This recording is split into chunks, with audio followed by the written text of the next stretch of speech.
Hello po mga kaibigan, ngayong araw na to ay mamamasyal tayo ulit.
Ang Barangay Masok ay ang boundary ng Ambagyo at ang Bayambong Nueva Vizcaya.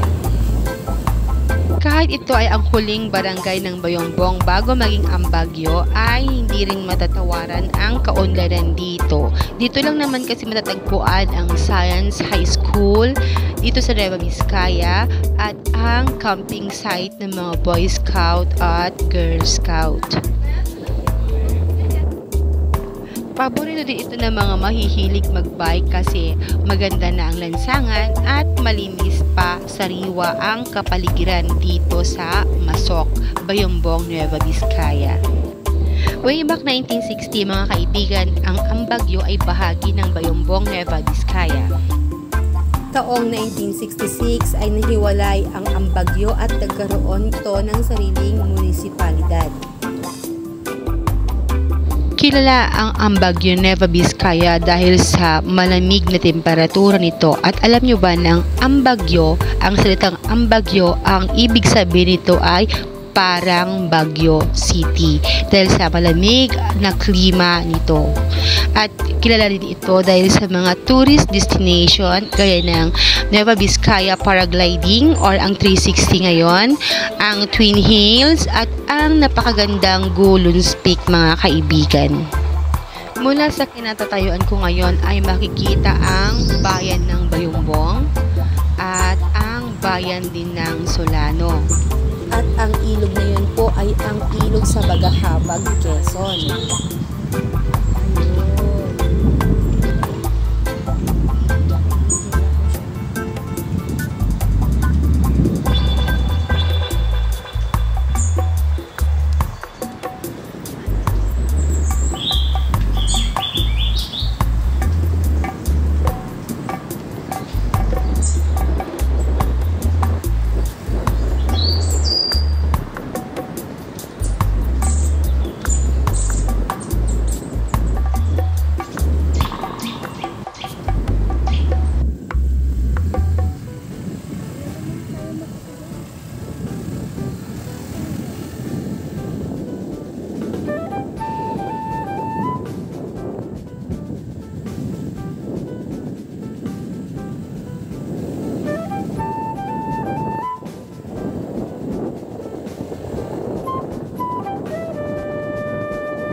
Biniyayaan ng magandang klima at mayaman din sila sa tubig dito kung kaya't ang hanap buhay ng mga mamamayan dito ay ang pagtatanim ng mga gulay.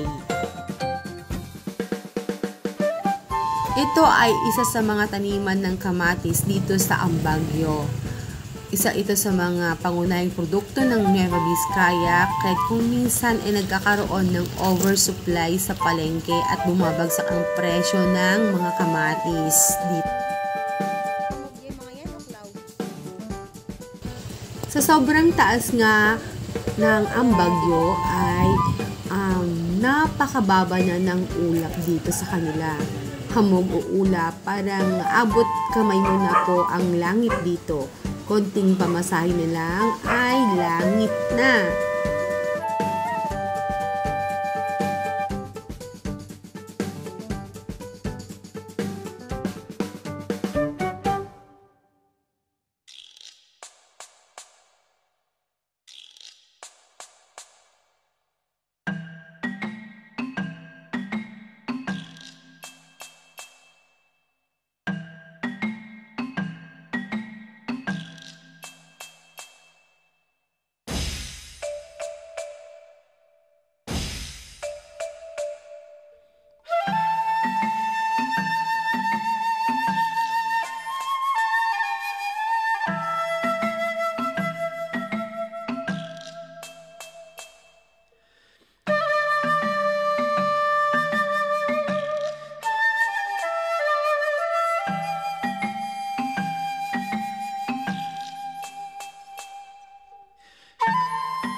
Sir.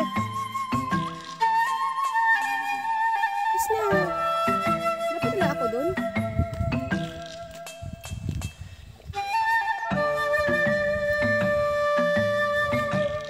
Ano yan?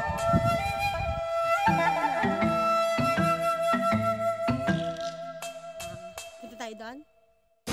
Dito tayo doon. Ay, galing na tayo doon? Ranarod ah.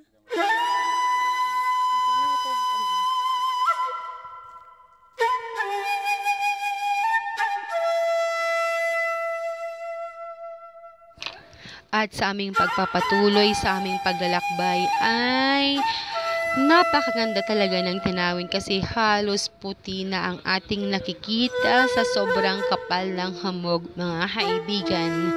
At dito nga ay napadpad kami sa isang lugar na kung saan nakaagaw sa akin ng pansin. Pag-video lang ako ha.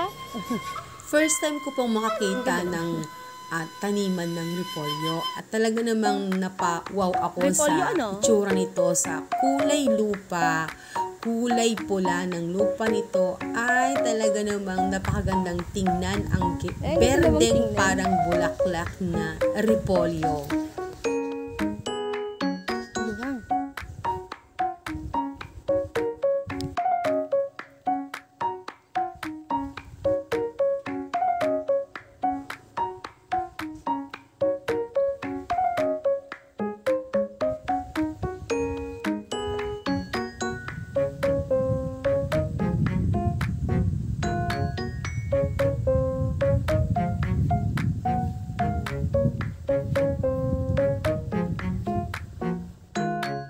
Ingat na ingat ako mga kaibigan sa aking paghakbang. Ayaw ko kasing mapaka ng kahit dahon man lang nito. Kasi talagang napakaganda para sa paningin ko ang mga repolyo. Akala ko lang kasi ay bilog lang siya. Pero ang ganda pala ng itsura nito mga kaibigan pag nasa garden pa lang. Yan, ang hirap pong humakbang kasi halos dikit-dikit ang kanilang mga dahon. Baka pag nakaapak ako ng isa, pagalitan ako ng may-ari nito.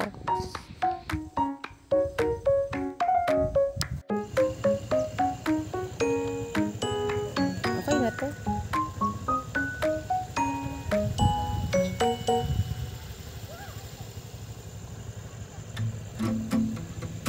Kita may mga clouds, oh.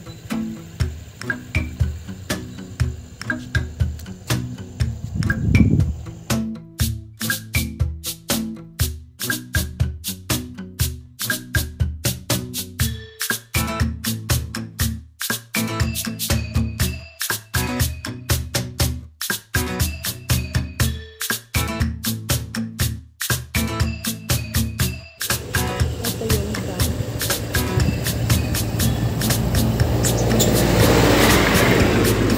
Oh, magbabas sila ng product nila. Luya.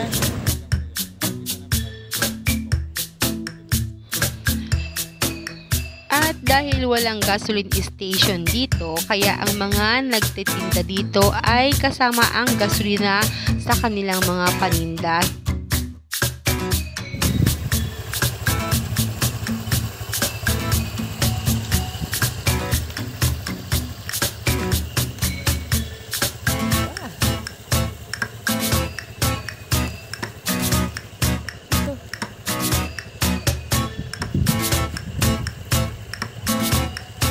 Dito ako sa isang baryo ng Ambagyo.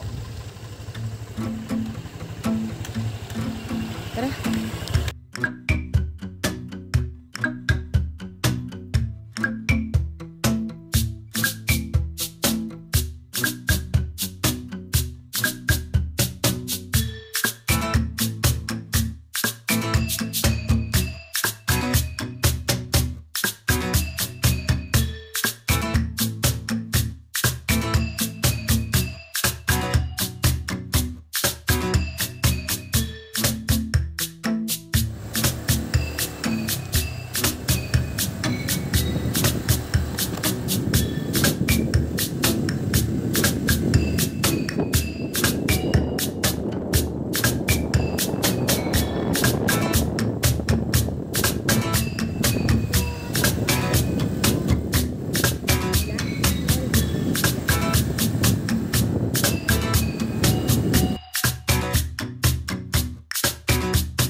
sa liblib mga o dapat lang kasi sementado kasi diba parang farm to market road to.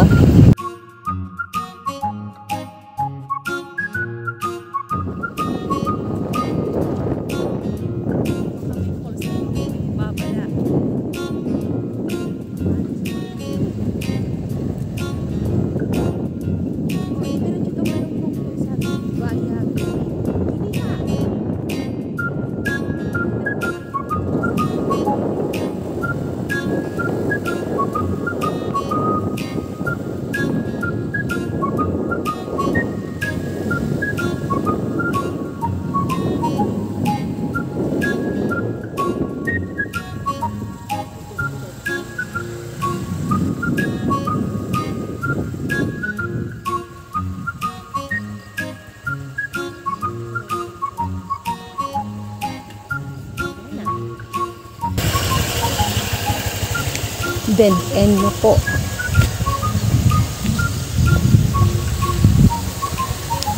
So hanggang doon na lang nag-end yung sementadong daan dito. Yan talaga.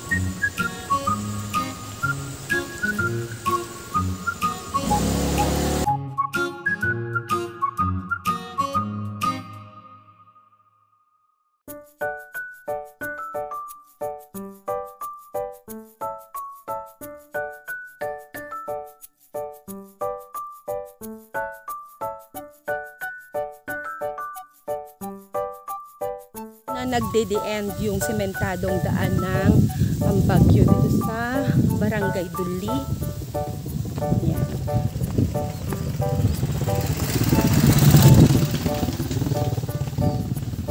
So, maghanap na lang kami ng lugar na pwedeng pagtambayan at enjoy the view of Ambagyo. Napakaganda po dito at napakalamig.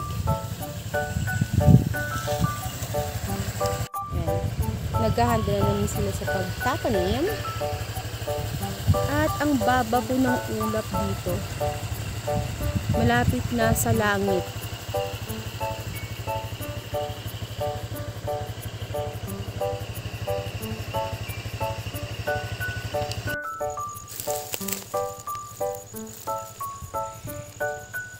Ang laki ng fern.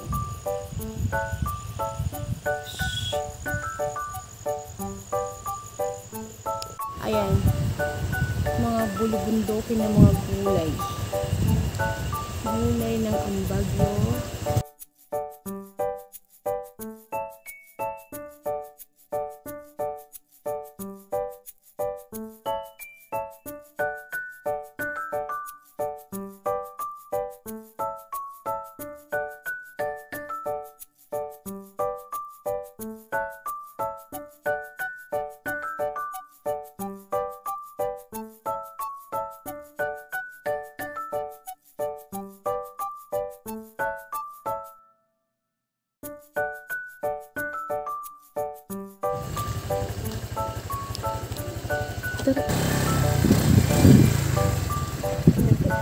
Ay, traffic!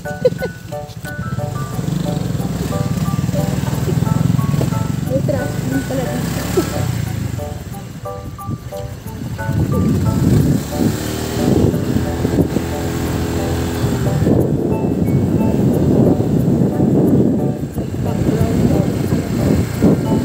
Anong bumabot ko yata yung cloud?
mo dito, idol?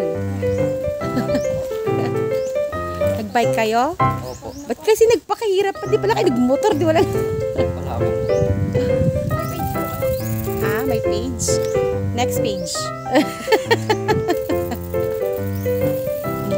Ba't ikaw may page ka din? Front page? Ano yan? Lasa? Natin yung kape.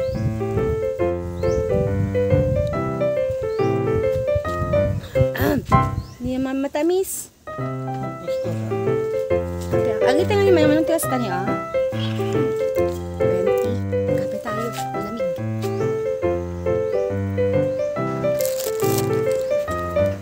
Sige, ano sabi ka sa atin ni James?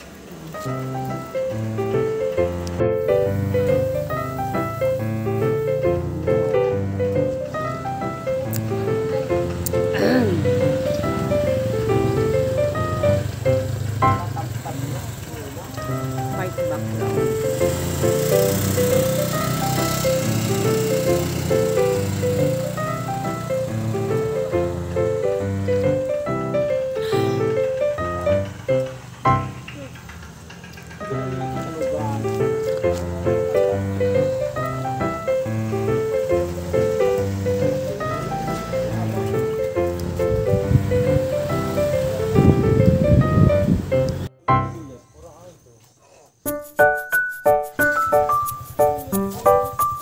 Ulit.